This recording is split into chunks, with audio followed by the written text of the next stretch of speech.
What do you get when you take people dedicated to their craft, going through leaps and bounds, acting on their plan of action even in the midst of adversity? You get a heartfelt story so organic and becoming so genuine, which forces you to be a part of their moment, joining these experiences as if you were a part of them. These are stories of people, just like you and I, reflecting from within on how they've used adversity to catapult their lifestyle, their vision, and their goals to becoming successful.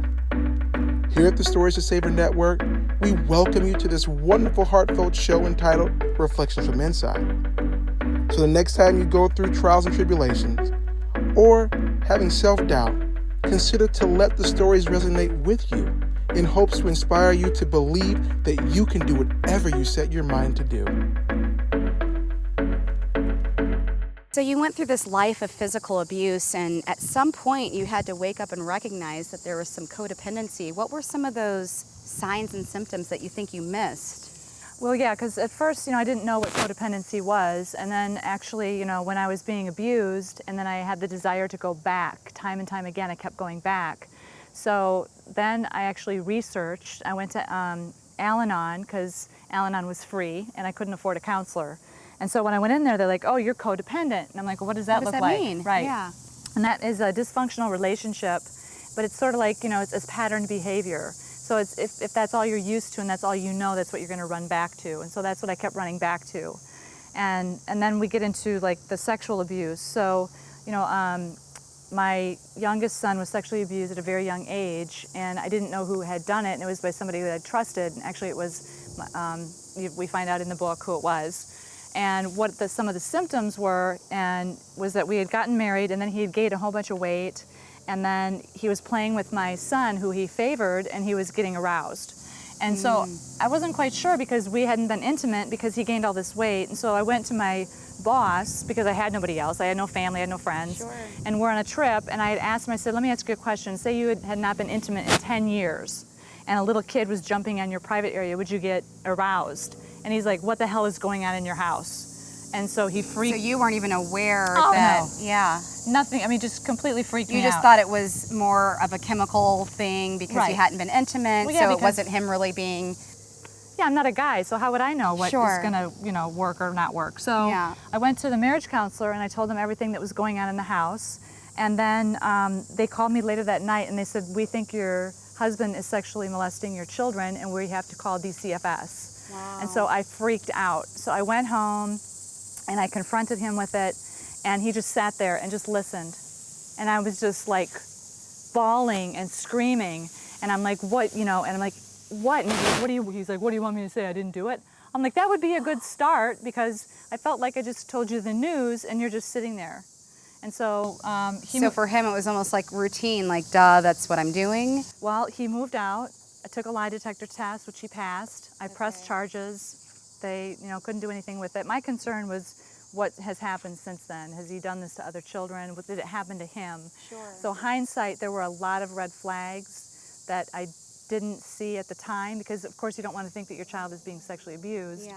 But he favored him. He played with all the kids. Like if we had a family picnic at the complex where I lived, he was the one to always play with all the kids. Right. And then one of the little kids, one time I ran into the laundry room, and he said that because this person had told me that he was over at our house playing with my son, and that he'd pulled down his diaper and tried to put something in his butt. And so I ran into this little boy in the laundry room. I said, why did you do that to Michael? And he goes, because somebody did that to me. And I said, well, who did that to you? And he goes, Michael's dad. And I go, Marty did that to you? And he said, no, my mom's boyfriend. So he changed his story. Yeah. And so hindsight, it was another thing that should have been, brought to my attention, but I never would have. But you missed all of this at the time, right? The only physical part of it was when he was 8 months old. But then, moving forward 2.5 years, so he's almost 3 years old, he remembered what had happened when he was 8 years old. Right. But even now, as an adult, in my 50s, I still have to be cognizant of, boundaries, setting boundaries, self-educating, making sure I'm not on a dry drunk. Yeah. Dry drunk is when you're acting out as if you had been drinking, but you're not drinking.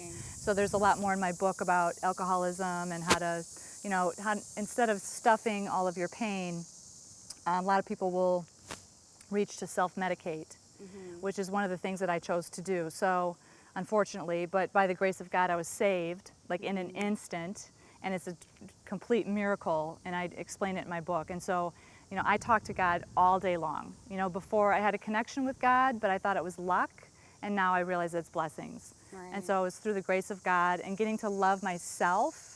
And so really disconnecting from all other males and not having anybody in my life for a year, 2 years, however long it took, to fall in love with myself and realize that I'm worthy and I deserve to be treated better, and, you know, just to focus on my children. And so that was really the turning point too, is I'm not going to accept this behavior, but you got to see the red flags. And it's isolation. They slowly, like, you can't hang out with these girlfriends, or you can't be on the phone. It's a big one, right? Isolation. Or if they are mean to their pets, that's another red flag. Okay.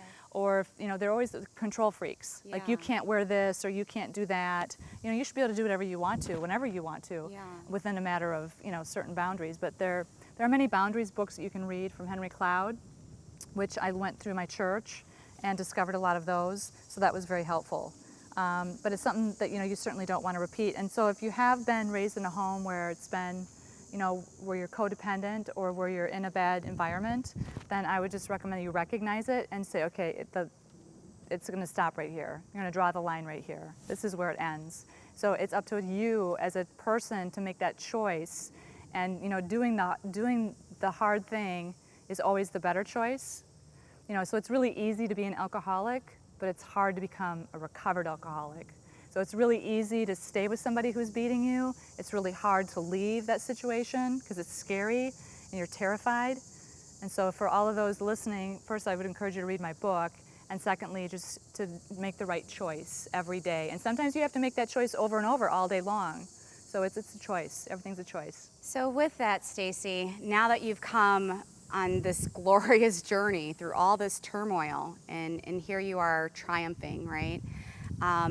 If you could take today's Stacy and speak to 12-year-old Stacy, what's the one thing you think you'd want to share with her at that moment so that she knew that she would end up here?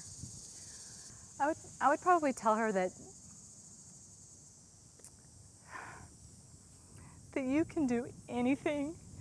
You are strong, you are beautiful, you are wonderful, you are inspiring and empowering. You can do anything you wish to do or anything you choose to do.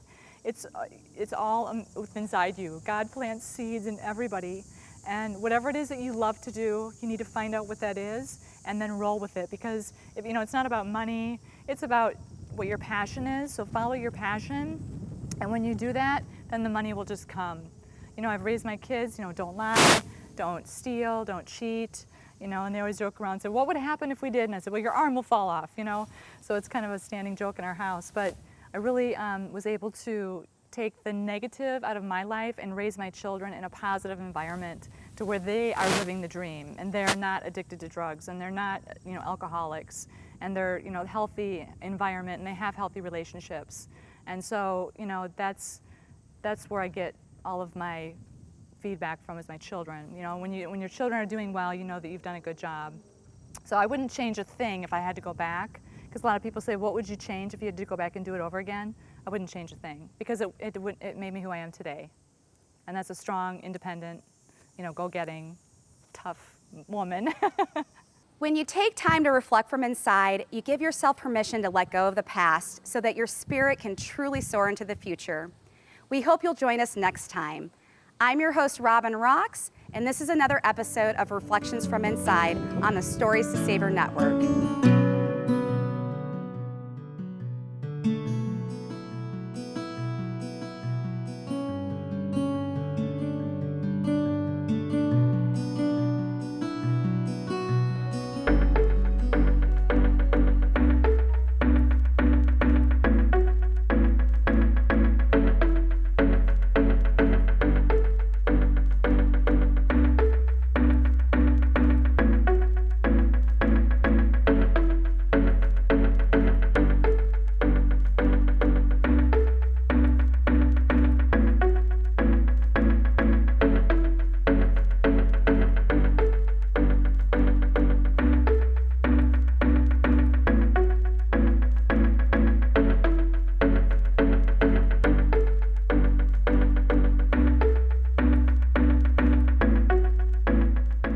Next week on Reflections from Inside, So the first commitment was to leave Hilton. we sit down with the owner and chef of Luella's Southern Kitchen, Darnell Reed, The second one was to use all of my savings. where he chronicles his journey of laying it all on the line, forfeiting an 18-year career as an executive chef to build his dream. And then I went for the retirement fund, and it got me there. It got the restaurant open. With a second restaurant already in full swing, he shares with us what the future holds for the Luella's brand. You opening a restaurant, this and this, like, what if it fails? They're Yeah. voicing their doubts. And I was like, I never even thought about what if it fails, but now Right. you put it into my head, like, what if I it have to think fails? about it. Yeah. Join me, Robynn Roxx, on the next episode of Reflections from Inside, only on the Stories to Savor Network.